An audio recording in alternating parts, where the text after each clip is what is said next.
নির্বাচনের ফলাফল সম্পর্কিত বিষয়গুলো।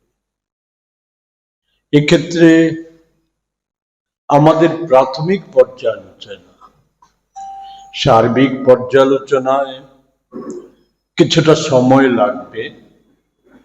আমরা তৃণমূল স্তর থেকে আমাদের যে 27টি আসনে প্রার্থী ছিল, আমাদের জোটের একটি আসনে প্রার্থী টিপিপি, সেই গ্রাসরুট স্তর থেকে সার্বিক রিপোর্ট, প্রচার থেকে শুরু করে ভোট পর্ব পর্যন্ত সেটা সংগ্রহ করার পর আমরা চূড়ান্ত মূল্যায়ন করতে পারব। তো প্রাথমিক মূল্যায়নে আমরা প্রদেশ কংগ্রেস আবারও যে কথাটা বলতে চাই যে আমরা নির্বাচনের বহু আগে থেকে একটা কথা রাজ্যবাসীর কাছে আপনাদের মাধ্যমেও স্পষ্টভাবে তুলে ধরার চেষ্টা করেছিলাম।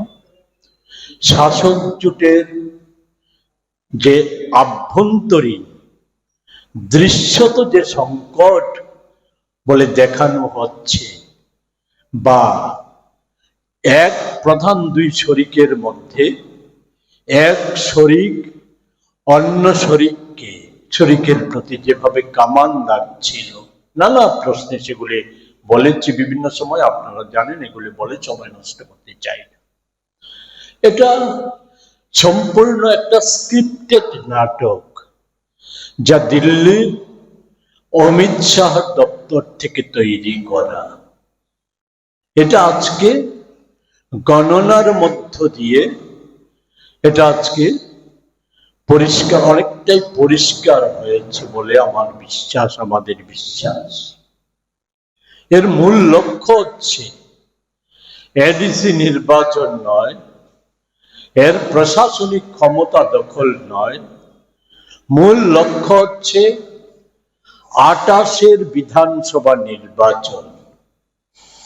কারণ 28-এর বিধানসভা নির্বাচন রাজ্যবাসীর কাছে যেমন রাজ্যের বিজেপি বিরোধী জাতীয় গণতান্ত্রিক শক্তি, দল, ধর্মনিরপেক্ষ সকল শক্তির কাছে যেমন অত্যন্ত গুরুত্বপূর্ণ ত্রিপুরার ভবিষ্যতের প্রশ্ন, বর্তমান এবং আগামী প্রজন্মের প্রশ্নের যেমন গুরুত্বপূর্ণ, তেমনি গুরুত্বপূর্ণ হচ্ছে বিজেপি নেতৃত্বাধীন এনডিএর কাছেও।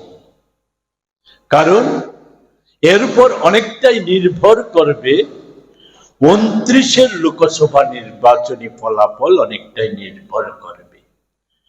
ফলে সেই জায়গায় দাঁড়িয়ে এটা 28-কে লক্ষ্য রেখেই গেম প্ল্যান, সেই মোতাবেকই সমস্ত কিছু হয়েছে।